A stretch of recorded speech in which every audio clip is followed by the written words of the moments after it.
Go yard. I got so much motherfucking design on right now.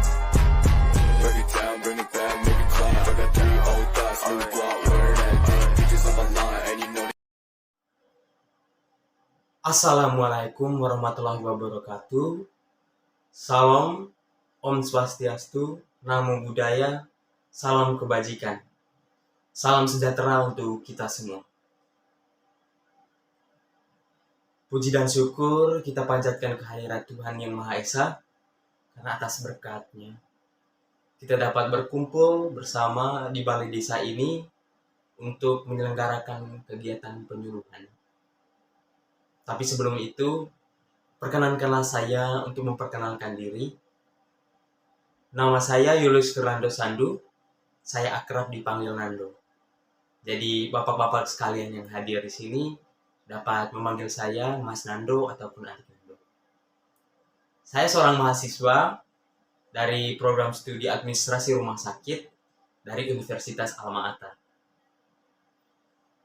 Dan pada kesempatan ini, izinkanlah saya untuk membawakan materi penyuluhan berkaitan dengan penyakit demam berdarah dengue, atau yang kita kenal selama ini sebagai penyakit DBD. Baik, bapak-bapak sekalian, mengapa topik penyakit DBD ini menjadi sangat penting bagi kita? Hemat saya, karena melihat situasi kita pada saat ini, penyakit DBD seringkali menjadi perhatian serius. Bahkan bukan hanya di Indonesia saja, tetapi hampir di seluruh belahan dunia. Dan hal ini diperkuat oleh data WHO. Dia merilis kabar terbaru bahwa hampir setengah dari populasi manusia di dunia itu terjangkit demam berdarah, dengan rata-rata 100 hingga 400 juta infeksi per tahunnya di hampir seluruh belahan dunia. Dan tentu saja hal ini semakin memprihatinkan dan hampir di setiap negara menjadi perhatian khusus. Salah satunya di Indonesia. Dan tercatat menurut data Kemenkes tahun 2023, pada tahun ini sudah tercatat ada 60.000 kasus dengan 430 total korban jiwa akibat penyakit DBD.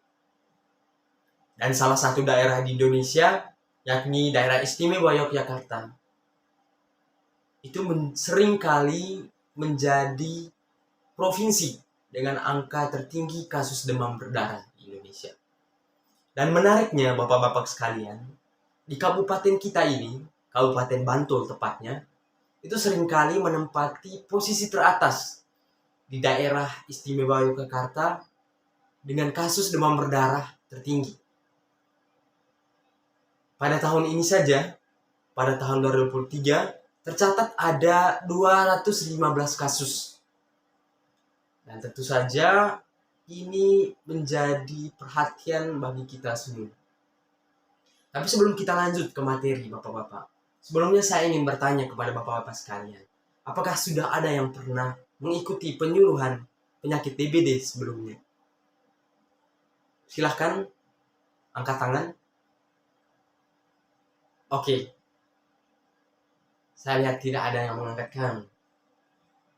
Oleh karena itu, saya menyimpulkan bahwa tingginya kasus DBD di Kabupaten Bantul ini itu dilandasi karena ketidaktahuan kita akan penyakit itu sendiri dan cara pencegahannya.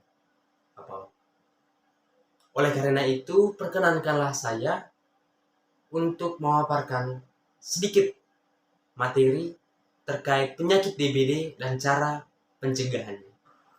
Baik bapak-bapak, langsung saja kita masuk ke materi. Mungkin bapak-bapak sekalian bertanya, apa sih penyakit DBD itu? Dan apa penyebabnya? Jadi penyakit DBD adalah salah satu penyakit yang ditularkan oleh gigitan nyamuk Aedes aegypti. Nah, mungkin bapak-bapak sekalian bertanya, mengapa nyamuk Aedes aegypti ini sangat berbahaya? Nyamuk Aedes aegypti itu adalah nyamuk yang menularkan virus dengue. Nah, virus inilah yang menyebabkan seseorang yang digigit oleh nyamuk Aedes aegypti itu terinfeksi penyakit demam berdarah dengue. Nah, mungkin bapak-bapak sekalian juga bertanya, apa sih perbedaan Aedes aegypti dengan nyamuk pada umumnya? Sebenarnya tidak ada perbedaan yang signifikan, tetapi ada beberapa ciri fisik khusus yang dapat dikenali secara kasat mata.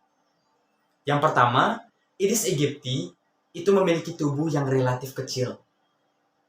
Dan ciri yang kedua, Aedes aegypti memiliki bercak-bercak putih di bawah perut dan juga di pergelangan kakinya.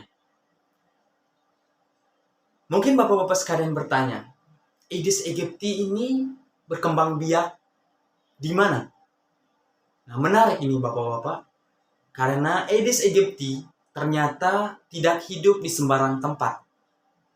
Aedes aegypti sangat suka sekali berkembang biak di tempat-tempat yang lembab, seperti lingkungan rumah yang kotor, tumpukan sampah yang tergenang air, ataupun lingkungan-lingkungan yang banyak air seperti sumur dan juga bak mandi. Pak, berikut saya akan menjelaskan sedikit gejala-gejala pada penderita penyakit DBD. Penderita penyakit DBD akan melewati 2 fase gejala. Yang pertama adalah gejala awal, itu berlangsung di hari kedua hingga hari ke-7. Dan pada fase ini, seorang penderita akan mengalami demam yang naik turun, dan itu berlangsung dari hari kedua hingga hari ke-7. Yang kedua, seorang penderita akan mengalami bintik-bintik merah atau ruam-ruam merah di hampir sekujur tubuhnya, dan biasanya dapat dicek di pergelangan tangan. Dan yang terakhir, penderita akan mengalami yang namanya nyeri di beberapa bagian tubuhnya. Yang pertama, nyeri pada sendi, pada otot, dan juga bagian di belakang mata. Dan biasanya pada fase ini, seorang penderita harus segera diberikan pertolongan pertama.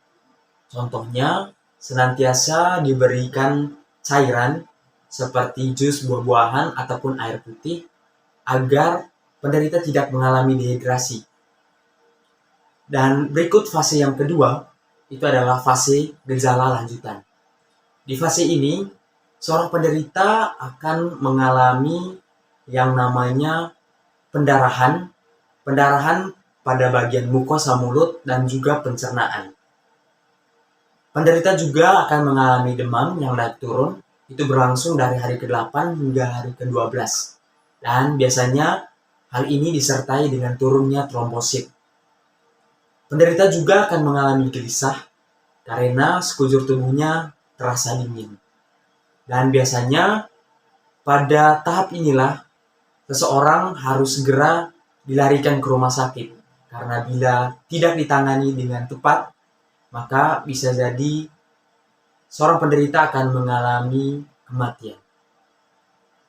Oleh karena itu bapak-bapak, jika salah satu anggota keluarga kita yang mungkin menunjukkan gejala-gejala tersebut, silakan lakukan pertolongan pertama atau silakan pergi ke dokter ataupun pelayanan kesehatan terdekat untuk segera mendapatkan penanganan yang intensif.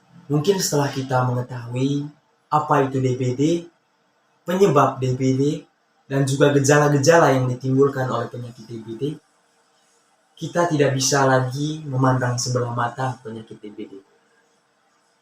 Dan mungkin bapak-bapak sekalian bertanya, apakah tidak ada cara untuk menangani kasus DBD ini? Hemat saya, ada beberapa cara yang dikenal efektif untuk menangani kasus DBD ini. Dan cara ini kerap kali dikenal dengan gerakan 3M. M yang pertama yakni membersihkan, yakni kita membersihkan lingkungan rumah kita seperti sampah yang berserakan ataupun selokan-selokan yang berada di luar lingkungan rumah. M yang kedua yakni menguras.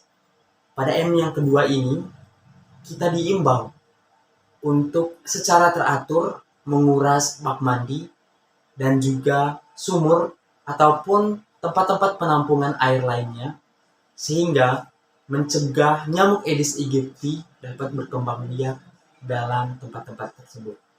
Dan yang terakhir adalah mengubur dan juga mendaur ulang sampah-sampah bekas yang tidak digunakan.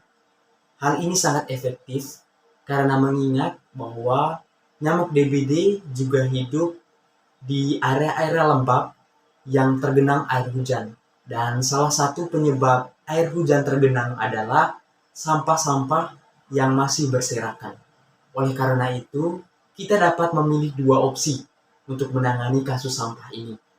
Yang pertama, kita dapat menguburnya dalam tanah ataupun mendaur ulangnya menjadi bahan-bahan yang berguna. Simpel bukan? Itu adalah 3 cara untuk menangani kasus ini. Baik, sekian saja pemaparan materi dari saya. Kurang dan lebihnya saya mohon maaf. Dan pada kesempatan berikut, saya persilakan kepada bapak-bapak sekalian, sekiranya ada yang belum dipahami, saya persilakan untuk bertanya.